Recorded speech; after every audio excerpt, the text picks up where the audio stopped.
Nesta quinta-feira, Mauro Cid compareceu à Câmara do Distrito Federal para depor sobre os atos de 8 de janeiro. O ex-ajudante de ordens de Jair Bolsonaro usou a mesma estratégia que ele adotou na CPMI. Ficou em silêncio. Confira na reportagem de Bruno Pinheiro. O ex-ajudante de ordens do tenente-coronel Mauro Cid compareceu fardado à CPI dos atos do 8 de janeiro na Câmara Legislativa do Distrito Federal e novamente ficou em silêncio diante dos questionamentos dos deputados distritais. A sessão que recebeu Cid aconteceu ao mesmo tempo em que no Congresso os parlamentares da CPMI do 8 de janeiro ouviam o outro ex-ajudante de ordens de Jair Bolsonaro, o sargento Luiz Marcos dos Reis. A convocação de Mauro Cid à Câmara do DF tinha como objetivo ouvir esclarecimentos sobre os atos do 8 de janeiro contra as sedes dos poderes e os tumultos e tentativa de invasão à sede da Polícia Federal em 12 de dezembro. Após uma declaração inicial de cerca de 4 minutos, na qual ele descreveu as funções da ajudância de ordens, Cid comunicou que exerceria o seu direito de ficar em silêncio. Vou permanecer em silêncio, deputado. Cid está preso desde maio deste ano por adulterações no cartão de vacinação do ex-presidente Jair Bolsonaro. E mais recente, ele passou a ser investigado pela Polícia Federal com uma possível atuação no esquema de venda das joias. No texto lido, Cid disse que era um secretário de Bolsonaro. Na prática, a função do ajudante de ordens consistia basicamente em um serviço de secretariado executivo do ex-presidente, tendo como exemplo a execução das seguintes tarefas: a execução da agenda, recepção e encaminhamento de pessoas ou autoridades para as reuniões, atendimento de ligações e recebimento de correspondências, impressão de documentos, recebimento e entrega de presente e auxiliar nas atividades particulares do ex-presidente, como almoços, viagens, finanças pessoais. No Congresso, a Comissão Parlamentar Mista de Inquérito do 8 de janeiro aprovou 47 requerimentos de convocação, informações e quebra de sigilos nesta quinta-feira. Entre os documentos aprovados estão a quebra dos sigilos da deputada federal Carla Zambelli e do hacker Walter Delgatti Neto e uma nova convocação do tenente-coronel Mauro Cid. Vamos agora a mais análises para você aqui no Jornal da Manhã. Amanda Klein, Mauro Cid ficou em silêncio, mas naquela leitura inicial deixou muito claro, seguindo as orientações da nova defesa. Ele não passava de um secretário executivo do governo Bolsonaro e cumpria ordens. Já Bolsonaro fala que ele tinha autonomia. Alguém não está falando a verdade, né? É difícil imaginar que um secretário executivo tenha total autonomia, principalmente para tratar de coisas tão sérias como falsificação de certificado de vacinação, ataque às urnas eletrônicas, troca de mensagens golpistas e agora no caso das joias, principalmente, que tem sido um dos maiores infortúnios do Mauro Cid, atingiu já o seu pai, Mauro Lorena Cid, e todo o entorno de Jair Bolsonaro, seus assessores mais próximos. Ontem estava o Luiz Marcos dos Reis, os depoimentos foram simultâneos, né? Um na Câmara do DF e outro na CPMI do 8 de janeiro, ali no Congresso Nacional.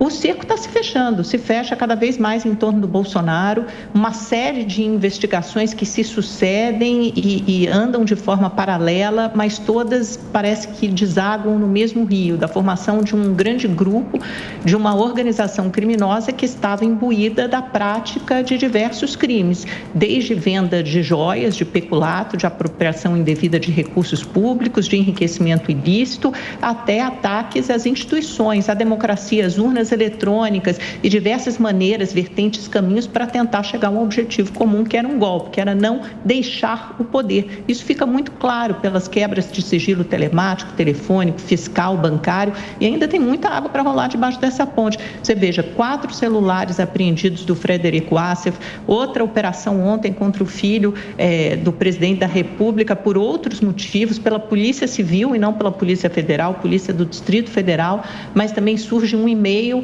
que coloca Jair Renan no centro desse caso da Joyce e dos presentes recebidos pelo pai, um e-mail que diz que Jair Renan poderia ir até onde ficavam guardados o gabinete adjunto, onde ficavam guardados os presentes recebidos pelo presidente da República, e escolher o que ele queria dispor mediante autorização ao aval do pai. Isso Sim. complica tudo, complica muito essas figuras, e eu acho que deixa evidente, principalmente, Lívia, essa confusão entre o público e o privado, que o governo Bolsonaro fez o tempo todo. Arrastou as Forças Armadas para o centro da crise, tanto é que o ministro da Defesa, José Múcio, teve que fazer um périplo essa semana por ministérios, passou na Polícia Federal, teve com o presidente da CPMI para tentar fazer uma espécie de blindagem, limpeza da imagem das Forças Armadas que foram contaminadas depois do depoimento do hacker, que diz que esteve no Ministério da Defesa com os militares com aquele objetivo de fiscalizar as urnas eletrônicas. Quer dizer, é um enredo muito nebuloso e muito abjeto que vai se desenrolando a cada semana.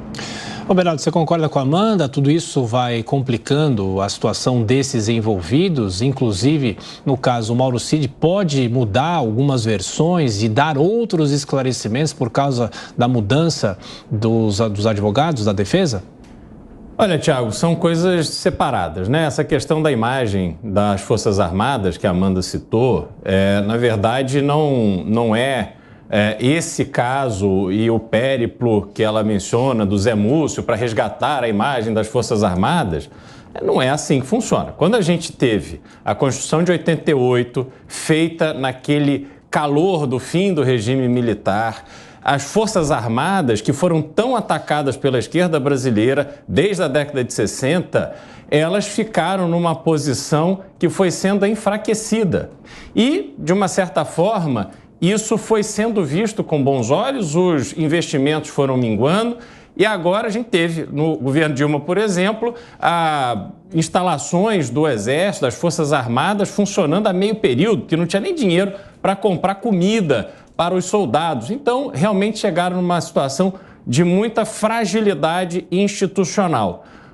Claro que durante o governo Bolsonaro, vários representantes das Forças Armadas foram chamados, foram convidados a fazer parte do governo e aceitaram.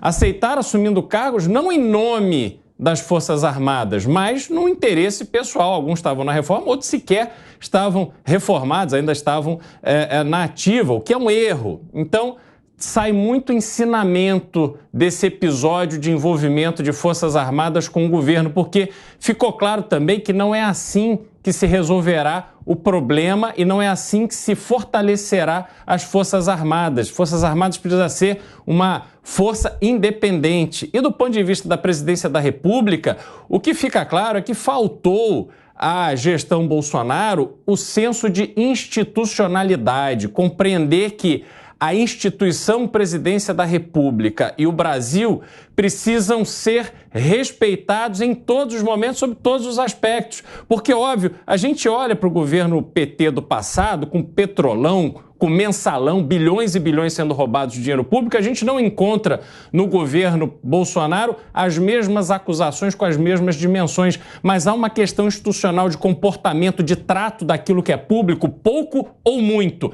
É público, é do Brasil, tem que ser tratado com respeito e o Brasil não pode admitir que esse tipo de conduta seja minimizado. Agora, que as punições sejam compatíveis com os atos cometidos e que todo esse carnaval que se criou passe para a gente ver, de fato, o que a lei diz caso a caso. E ainda em